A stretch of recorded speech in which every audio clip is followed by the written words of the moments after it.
当地时间5月9号，正在访问欧洲的国务委员兼外长秦刚参访了柏林孔子学院，并与师生交流。他在与德国外长贝尔伯克会谈后共见记者。秦刚表示，中方对德方、欧方不搞对华脱钩的表态表示赞赏，但也对欧方声称的所谓去风险表示关切。中德外长在短短3周时间内实现互访，受到国际舆论高度关注。在德国，秦刚还批评了欧洲一些势力企图碰瓷俄乌冲突对几家中国企业进行所谓制裁的行为。我们两国国情不同历史文化也不同，在一些问题上有不同的看法，这很正常那么处理这些分歧双方应该本着平等和相互尊重的原则，开展对话交流，增进彼此的相互了解。在与德国外长贝尔伯克共见记者时，秦刚介绍，他此次访德的主要目的是为了即将举行的第7轮中德政府磋商做准备。这将是疫情发生以来双方首次线下举行政府磋商，也是两国新一届政府的首次全面对接。秦刚强调，中德都是有世界影响力的大国，在当今变乱交织的国际形势下，应当加强对话与合作。德国电视1台《每日新闻》注意到，去年底疫情趋缓后，德中之间的政治交流也明显增加。报道提及，秦刚在记者会开场就指出，他此次访问是中德外长近3个月来的第3次会面。而德国外长贝尔伯克也回忆起他4月中旬访华时，与秦刚从天津乘坐高铁赴京，并表示他很高兴德中双边能在交流中保持高铁速度。对于即将于6月举行的第7轮中德政府磋商，贝尔伯克还呼吁德中官员进行真正的对话，希望这些会见能以团结和接触的精神进行，并对结果持开放态度。尽管我们有各种分歧，但我们总能找到使我们团结的东西。中德的这个磋商机制的重新启动在疫情之后重新启动，这是对这个当今世界当中一些这个反合作这个鼓吹对抗、鼓吹经济脱钩的这一种反制，也反映了这个中德甚至中欧之间共同追求这么一个维护国际经济秩序、维护这个国际地区稳定的一种决心。深圳卫视注意到，秦刚这次欧洲行除了德国，还将到访法国和挪威。实际上，自中共20大以来，中欧外交互访十分热络。德国总理、西班牙首相、法国总统、欧洲理事会主席、欧委会主席等欧洲政要密集访华，中欧高层互访的频密程度为近年来罕见。秦刚在记者会上就表示，中国是欧洲应对风险挑战的关键伙伴，欢迎欧洲继续分享中国市场机遇和发展红利。欧盟驻华大使妥尧会9号进一步表示，欧盟与中国在各层面都需要接触，年内双方还将举行欧中峰会多场高层对话。We are expecting a high-level trade and economic dialogue, a high-level digital dialogue, and a high-level climate dialogue, which will take place, we hope, very soon. In order for us to have the final outcome of these dialogues this year, which would be the summit between the EU and China, probably in the second half of this year. 值得注意的是，德国总理朔尔茨9号在欧洲议会发表演讲，用3个词来描述中欧关系。Unsere Beziehung zu China ist mit dem Dreiklang Partner, Wettbewerber, systemischer Rivale zutreffend beschrieben, wobei Rivalität und Wettbewerb seitens Chinas ohne jeden Zweifel zugenommen haben. Kein Decoupling, aber ein kluges De-risking lautet die Devise. 深圳卫视注意到，朔尔茨是中共20大后中方接待的首位西方国家领导人。朔尔茨去年11月在北京表示，中国是德国和欧洲的重要经贸伙伴，德方坚定支持贸易自由化，支持经济全球化，反对脱钩。然而，德国政坛内部的一些疑华反华论调值得警惕。近年来，受美国推动脱钩断链的影响，德国一些智库也趁机鼓吹中德经贸合作不断深化将使德国陷入对华依赖的危险的谬论。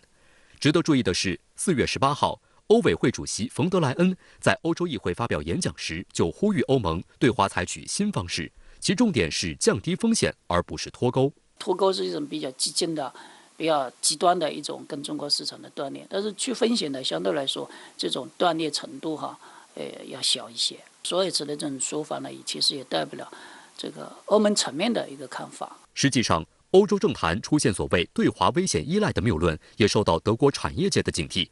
4月20号，包括德国工业联合会在内的4家机构推出联合调查，以详细数据证明，德国包括欧洲对中国的直接投资并没有到严重依赖的程度。这项调查称，2020年德国在中国的直接投资仅占德国对外总投资的7%，远低于对欧盟及英国的43%和对美国的27%。但值得注意的是，对华投资仅占7%，但每年回流德国的资金却占比高达12%至16%，每年约有70亿欧元至120亿欧元资金回流德国本土。德国工业联合会指出，这显示中国投资的回报率远比对欧盟和美国要高。这次在中德外长记者会上，秦刚也谈及欧洲舆论出现的所谓对华依赖以及风险的谬论。秦刚说，谈及去风险，首先要思考什么是风险，风险在哪里。中国坚持走和平发展道路，反对霸权、霸道、霸凌行径，绝不会干类似破坏北溪2号管道的事儿。中国对外输出的是机遇，不是危机；是合作，不是对抗；是稳定，不是动荡；是保险，不是风险。中欧双方都应该遵守国际贸易规则和契约精神，保持相互开放。秦刚说，有的国家正在发动新冷战，这些才是需要重视的真正的风险。一旦这场新冷战打起来，损害的不仅是中国的利益，也会牺牲欧洲的利益。秦刚还引用奥地利经济研究所的数据指出，如果对华脱钩，德国一年的 GDP 将下降2%，相当于损失600亿欧元。秦刚访问德国也受到出席兰厅外交部例行记者会的国际记者们的高度关注。外交部发言人汪文斌强调，秦刚的欧洲之旅是为了促进交流与合作。在今天的外交部记者会上，发言人汪文斌介绍了国务委员兼外长秦刚在柏林的表态。在柏林记者会上，秦刚对德国、欧洲方面不搞对华脱钩的态度表示了肯定，同时也对欧洲近期关注的对华合作去风险表达了关切。秦刚表示，中国对外输出的是机遇，不是危机，是合作，不是对抗，不要把正常的经贸投资合作政治化，而是应该携起手来，共同维护全球产业链、供应链稳定畅通。如果你把所有的问题都上升到这个安全挑战，那你等于说不就是脱钩吗？所以呢，就是关键在于怎么样去欧洲人应该去更好的明确你这个脱风险的含义。近日，还有美西方媒体炒作中国对欧洲投资下降，观察指出，这与欧方搁置中欧投资协定有很大关系。另一方面，欧洲对中国企业的投资过分严苛的审查，也加大了企业的投资风险，造成中国企业投资意愿不断降低。例如，德国图片报报道称，绿党籍德国经济部长哈贝克阻挠中国航运公司中远集团收购汉堡港码头的股份，这损害了德国企业的利益。德国物流业大亨克劳斯·迈克尔·库恩就对哈贝克表示强烈不满。又如，全球排名第1的新能源企业宁德时代一笔在德国图林根州的投资也遭到了有色眼镜式的审视。观察指出，欧洲也应该正视为中国企业提供公平、非歧视营商的问题。德国汽车品牌梅赛德斯奔驰董事会主席康林松在柏林的一场研讨会上就表示，反对疏远中国，支持中国推动全球化。康林松说，他对全球化的好处深信不疑，疏远中国是错误的方向。在谈到乌克兰问题时，秦刚表示，乌克兰问题高度复杂，简单化、情绪化不是解决方案。中国不是冲突制造者，也不是冲突参与方，而是和平的倡导者、和谈的推动者。秦刚还对德国提出了期待。德国是欧盟大国，希望德方发挥引领作用，为构建均衡、有效、可持续的欧洲安全框架提出具体方案。从欧洲的角度来讲，它应该体现出更多的自主性和独立性。现在目前当务之急呢，就是应该欧洲跟国际社会一道，怎么样去就结束俄乌冲突，和平的结束俄乌冲突来考虑。值得注意的是，俄乌冲突爆发以来，欧盟已经对俄罗斯施加了10轮制裁。当前，欧盟委员会正在酝酿第11轮制裁。有报道称，新的制裁将一刀切，将所有被欧方认为是支持俄罗斯的外国实体和个人纳入黑名单。英国《金融时报》还报道称，欧盟的矛头对准了7家中国企业。对此，秦刚表示，中方不向乌克兰危机相关方出售武器，依法依规审慎处理军民两用物项出口。中俄企业开展正常交往合作不应受到影响。秦刚表示，中方将采取必要措施，坚决维护中国企业的正当权益。我们坚决反对有的国家集团以自己的所谓的法律对别国，包括对中国实施长臂管辖和单边的制裁。会议期间，罗斯义接受了深圳卫视驻京记者田心的专访，从经济的角度阐述了中欧经贸合作、中国经贸新形势及其对世界的影响。罗斯义注意到，中共20大后，欧洲正要出现访华潮，中方也积极回应。例如，中国的国务委员兼外长秦刚目前就在欧洲访问。罗斯义认为，中欧的各层级交往在经济全球化方面传递了积极信号。Well, it's very much in Europe's interests, because at the moment, to be honest, Europe is a big mess. I mean, we've got the slowest economic growth for 40 years. We've got the highest inflation for 40 years. It would be much better if Europe became more like Asia. But to do that, it needs to have good relations with China. First, it needs to stop all this the NATO expansion, which is what's created the war. But it also needs good economic relations with China. The problem is the United States government is not very much in favor of this, so this is creating a problem. 罗斯义认为，中美关系作为当今世界最重要的一对双边关系，中美博弈也有强烈的外溢效应。美国的策略是拉拢盟友，但主要在发达国家中奏效。世界上大部分国家都保持中立。I think 90% of the world's countries won't go along with the United States. What it will create is it can create problems for some high technology industries in China, and it will also create problems for the United States. I mean, the United States got high inflation, and the tariffs are putting up the prices of China's goods. I mean, this is a completely stupid policy. I mean, they should be doing everything possible to get down the inflation in the United States, not imposing tariffs and economic measures to make the situation worse. So I think it will add to the problems in the United States, but I don't think that most countries don't want to follow the United States on this. 美国为了与中国竞争，不惜承受40年来最高通胀的压力，而英国承受的通胀压力甚至比美国要更高，通胀负面效应仍在放大。美联储铁腕加息引发的银行业危机，已经令硅谷银行等3家美国银行倒闭，百年老店瑞士信贷也因深陷危机而被贱卖。而在发达国家的视野之外，不少发展中国家的金融安全岌岌可危，全球多国正遭受治理困境。罗斯义认为，经济萎缩演化为全球性挑战，而解决这个问题的关键是搞好经济。要搞好经济，就要维护全球化。中国是现在全球化的旗手。例如 ，RCEP 就成为产供链重要的稳定之锚。罗斯义还观察到，从春节到5·1，中国市场的消费潮令全球舆论刮目相看。这不仅是中国经济韧性和活力的表现，也是中国庞大市场的象征。The first part of the year is really consumer recovery, because people didn't go out and spend money during the pandemic, and therefore you see the big number of people travelling during the May Day holiday. People going more to the cinema, restaurants. By the time we get to the second half of the year, we'll have to have more investment and so on, because that will be necessary to sustain it. China's economy grew by 4.5% year-on-year in the first quarter. So what do you think about the development of China's economy in the future? Well, in international terms, that's very good. I mean, the US economy grew 1.6%. In the first quarter, so that means China's growing almost 3 times as fast as the United States.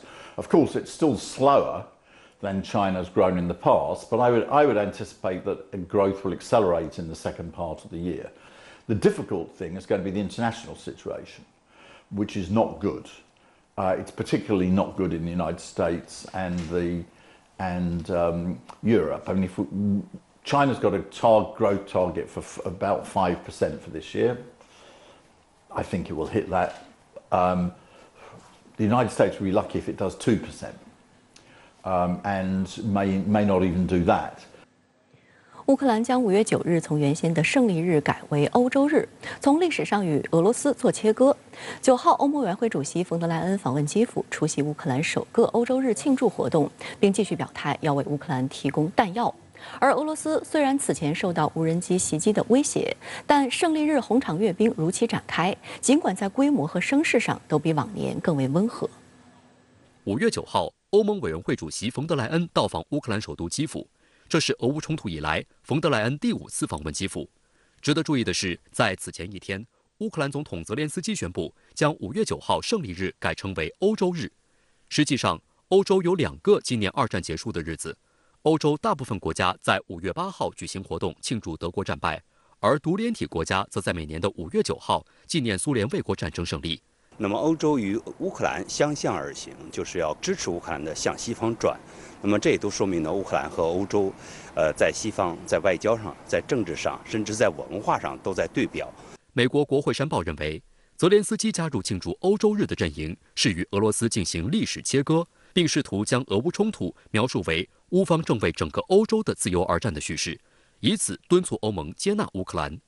欧盟委员会对此感到满意。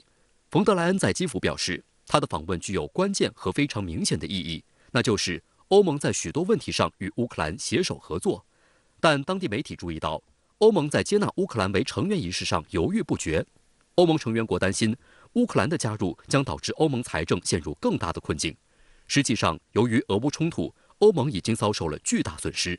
外界注意到，近日欧乌之间因为大量乌克兰廉价粮食涌入欧洲市场，导致欧洲农民破产一事吵得不可开交。一些在原物问题上十分活跃的国家，却在这件能给乌克兰增加财政收入的事情上表现自私。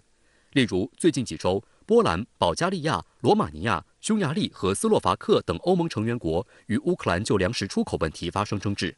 泽连斯基指责这些措施在战争时期是苛刻甚至残忍的，也是令人失望的。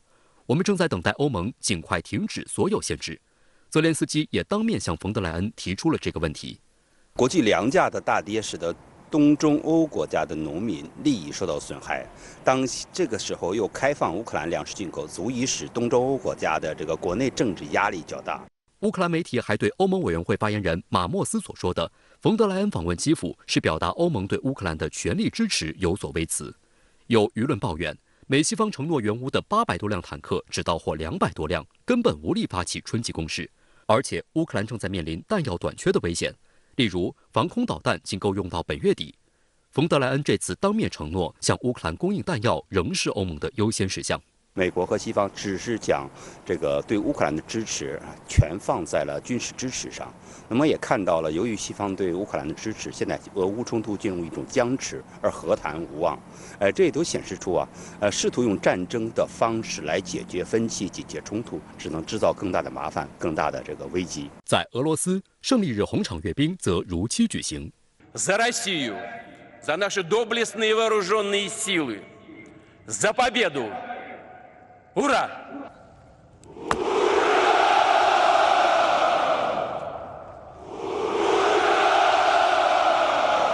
普京进行了明显比往年更为简短的讲话。他表示，多年来团结一致与共同威胁作斗争的经验是俄罗斯的宝贵遗产，也是当前建立公平公正的多极世界的有力支持。基于信任、安全不可分割、各国各民族自主自由发展原则的多极化世界发展正在成为不可逆的潮流。普京还把这场军事冲突形容为一次新的卫国战争。他认为，一场针对俄罗斯的真正战争已爆发，并表示，乌克兰人民已经成为国家政变和借助政变上台的受西方主人操纵的罪恶政权的人质。西方以所谓的国际准则、国际规则为理由，来限制、挤压俄罗斯的战略空间，才所带来的这一系列的冲突绝不是俄罗斯一方所制造的。危机是矛盾的双方共同促成的。有约8000名俄军军人及100多件武器装备接受检阅，其中有530人参加过在乌克兰的特别军事行动。颇令外界意外的是，战斗机等空中力量缺席本次红场阅兵，也没有出现现代化的坦克方阵，取而代之的是一辆2战时期的 T-34型坦克。但回旋镖装甲车、S-400防空导弹系统、伊斯坎德尔战术导弹系统、亚尔斯洲际导弹以及多款轮式车辆悉数亮相。观察指出， T-34坦克是苏联卫国战争的胜利图腾，在俄罗斯民众心中象征了英勇无畏。胜利日红场阅兵仍然十分隆重，尽管较往年规模有所缩减，但是还是要讲到，在俄乌冲突的背景下，俄罗斯展示了其战略武器，其作为一个核大国仍然是不容小觑的。而且呢，俄罗斯对于世界政治、国际和稳定、战略稳定仍然具有重要的意义。相关话题来连线特约评论员更新，更先生您好。这次二战胜利日阅兵引发了58、59两个欧洲战场胜利日的讨论，而且成了俄乌之间一个矛盾点。您如何看待这个问题？其实58、59都是二战欧洲战场的胜利日，英国、德国也以5月9号作为胜利日。德国本来啊，其实它只有东德有胜利日，咱们知道啊，这个西德、东德的背景不一样。在两德统一之后呢，就以5月9号，西德就尊重东德的这样的一个安排，把5月9号就作为摆脱纳粹统治的纪念日。所以可见，这个5月9号这个日子，或者5月8号也一样啊，都是我们和平人类团结一致、浴血奋战、取得胜利的一个象征，它不应该成为分裂的理由。普京总统在这次阅兵式当中致辞中有一句话，我觉得讲得很好，他说要向勇敢的与纳粹主义做斗争的抵抗者，向美国、英国和其他国家的盟军士兵致敬。我们缅怀和纪念中国军人抗击日本军国主义的壮举。这样一个说法就很全面，我觉得这是一种符合二战历史真相和本质意义的一种描述。5月8号和5月9号的背后，这两个日子分在2天里边，同一个纪念日，有微妙的时差的原因，但是也有后来冷战啊一些因素造成的一些隔阂。但是它改变不了那段和平人类共同奋斗、付出牺牲、保卫和平、战胜敌人的辉煌历史。历史证明啊，和平人类只要团结起来，我们就有战胜敌人的能力，我们就有抵抗侵略、走向和平的可能。如果我们自己不团结，闹分裂，就会产生争斗，就会被冲突所害，甚至兄弟阋墙，造成战争。在这里边，我特别要指出的是，现在有的人啊，有的国家的有的人就挑拨离间，经常煽风点火，制造二战时期盟国之间的矛盾，以及盟国内部的矛盾。比如，是吧？像俄国、乌克兰，这是苏联解体后各加盟共和国、原加盟共和国之间的这个兄弟情谊都受到了很多的伤害。现在乌克兰的危机大家都很关注，这就是个明证。这次呢，美国居然呢我听说有限制二战的老兵到俄国参加胜利日纪念活动，而且这些老兵就当年参加了易北河会师的美苏的两军的老兵，因为以前他们经常在这个日子经常相聚嘛，这次要想去俄罗斯见见老朋友，结果说这些老兵，美国的老兵的护照可能会被吊销，这非常的荒唐，是非常不妥当的。我觉得我们人类啊，应该正确面对历史，不要计较5月8号、5月9号这样细节的差异，而应该走向团结，走向和平，走向和解，而不是去制造分裂，人为的在制造一些矛盾，制造战争。连续多家银行暴雷之后，美国经济再警报。当地时间9号，美国国会议员与总统拜登就美国债务上限进行了紧张谈判，最终以双方相互指责对方危及美国收场。唯一的共识是3天后再谈。然而，目前留给美国政府避免债务违约的时间还剩不到3周。类似危机，美国已经经历数次。这次美国政府能否渡过难关？美国政府如果违约，将对全球经济造成怎样的灾难？来看看报道。拜登9号下午会晤了众议院议长麦卡锡以及参众两院的党团领袖，以确保政府能够增加借贷来支付已经花费的支出。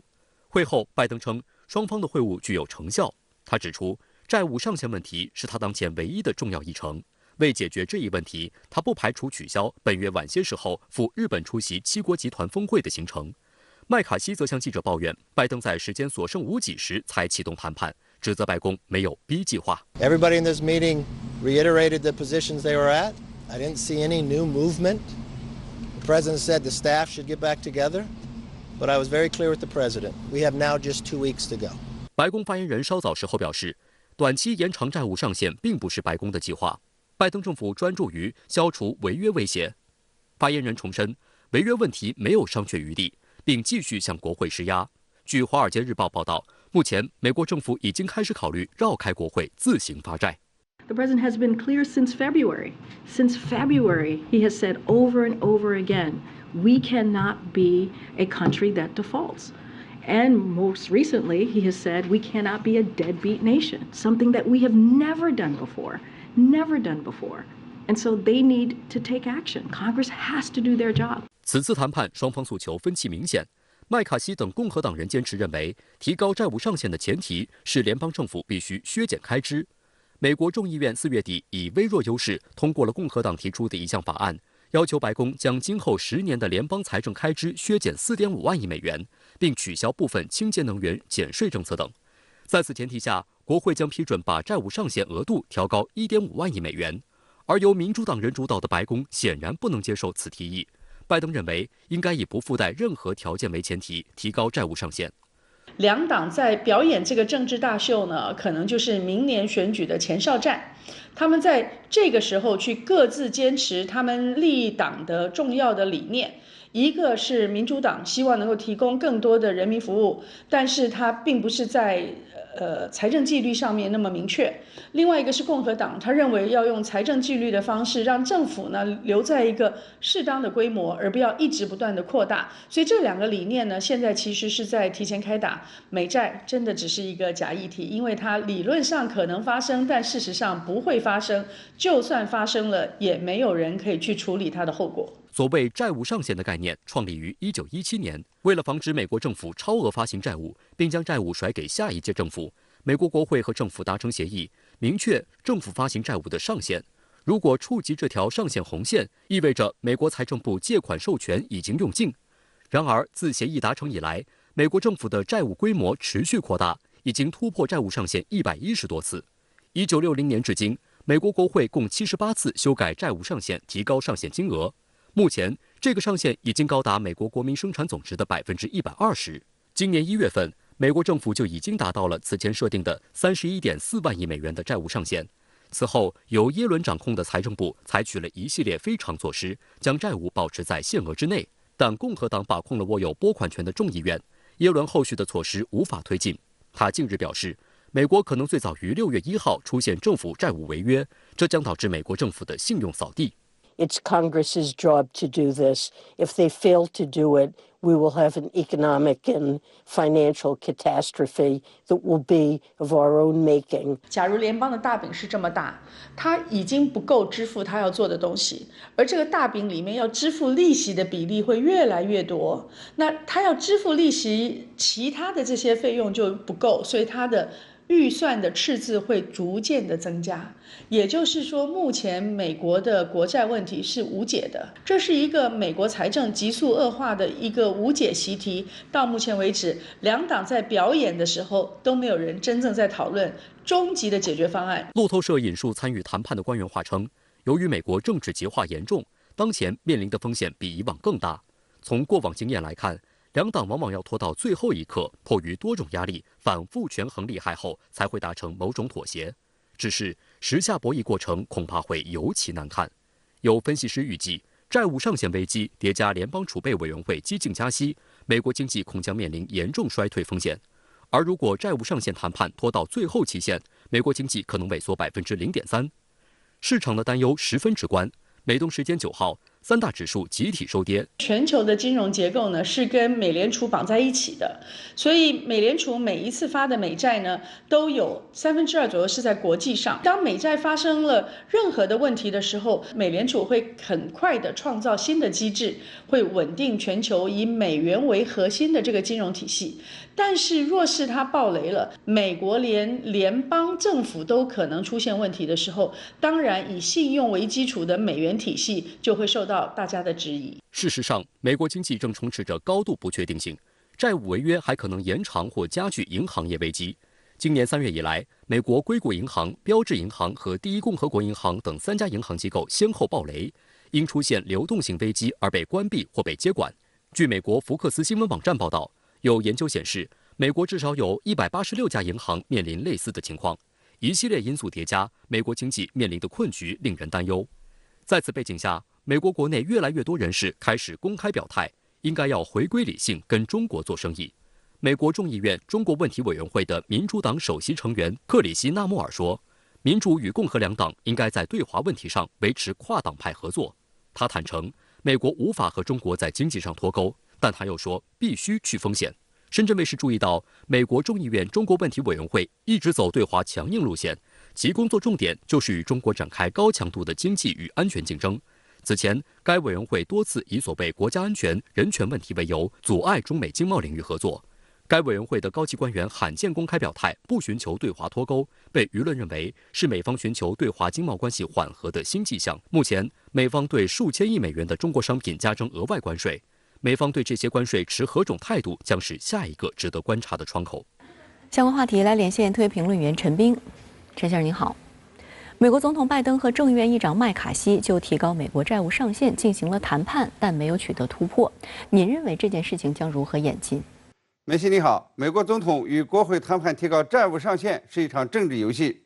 拜登以前说过不会和麦卡锡谈债务上限的，应该提高，不提高呢就会危及美国的经济，就会危害美元信誉。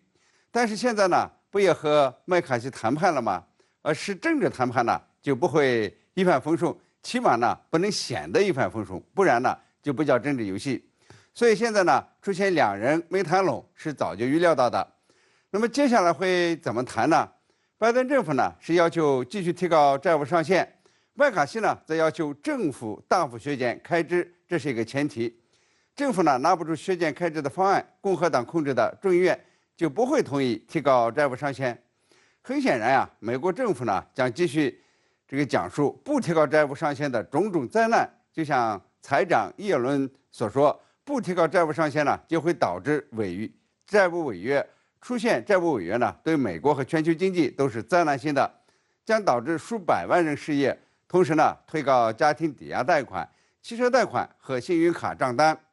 而共和党议员麦卡锡呢，则坚持认为，如果无条件提高债务上限，那政府呢就可以无限度的开支，让美国背上更多的债务，一样呢对经济增长构成重大威胁。共和党呢，在美国政治中呢属于减税派。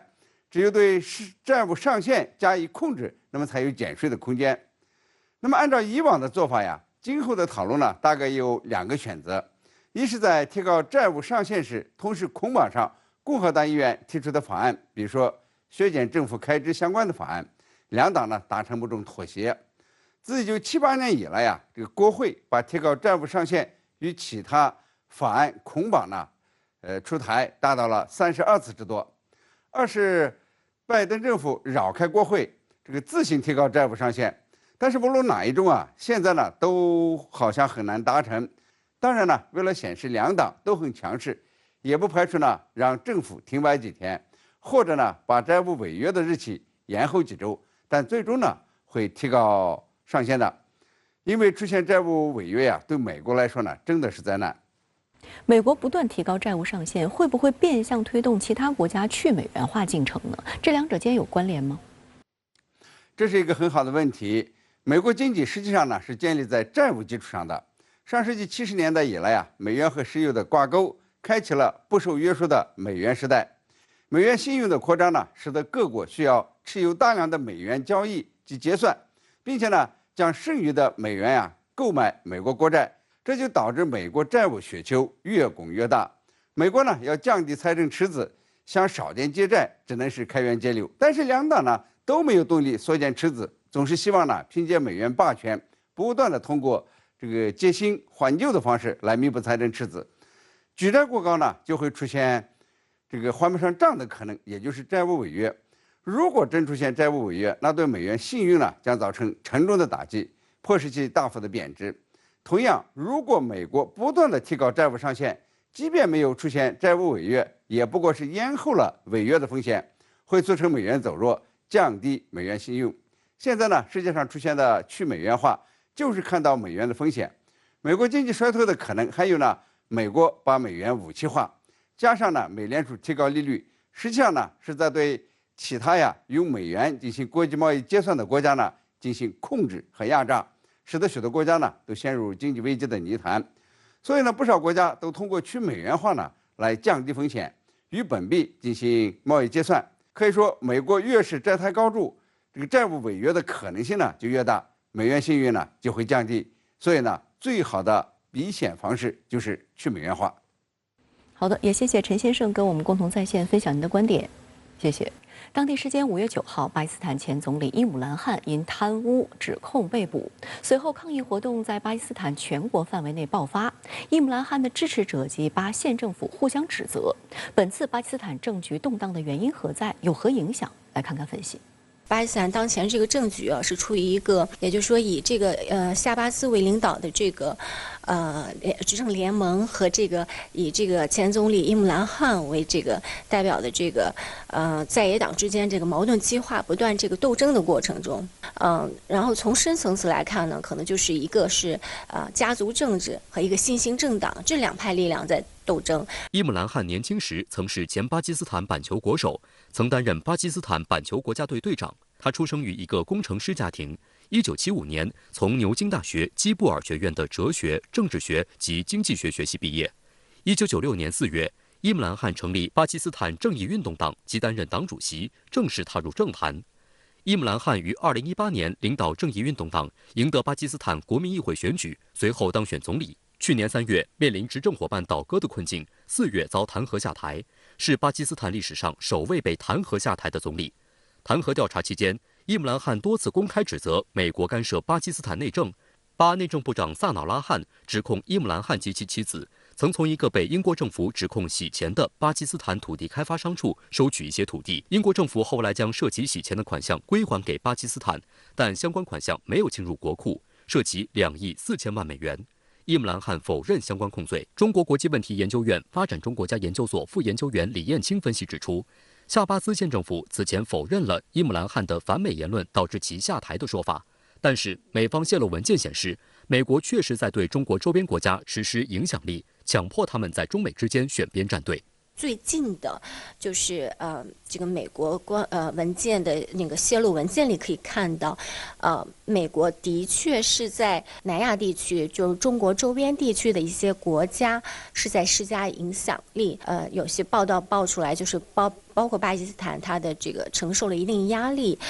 美国呢，就是向他们施压，要在中美之间呢选边站队。中国是从来没有要求巴基斯坦说你要在中美之间投靠哪一方选边站队，没有。那么如果美国是这样做的话，那么我觉得他可能是配合他的这个印太战略啊，然后他所谓的要这个重塑中国周边啊，所以对中国周边国家可能施加一定的影响力。这个包括南亚、东南亚国家可能都会面临着一些这样的压力。半岛电视台认为，疫情和美元回流美国导致巴基斯坦外汇严重短缺，放大通胀等压力是造成该国局势不稳的主因。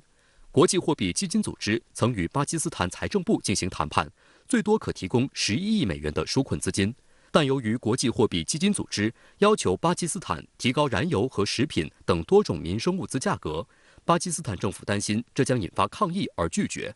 此外，几十年来，巴基斯坦当局一直无法建立有效的税收征收做法。目前，只有1%的巴基斯坦人缴纳税款，而该国是全球税率与 GDP 比率最低的国家之一。巴基斯坦国内的政局动荡肯定是不利于他国家的安全稳定和经济发展，所以中国肯定是希望巴基斯坦能够尽快的这个政局稳定，然后继续的来这个聚焦于经济发展，这样呢对中巴经济走廊能够顺利的推进也是有好处的。因为我们看到这个近期这个高仿啊，这个也是双方达成了，包括在中巴经济走廊项目下，就是要包括在这个什么清洁能源啊、科技呀，是吧等等的方面，我们都要加强合作。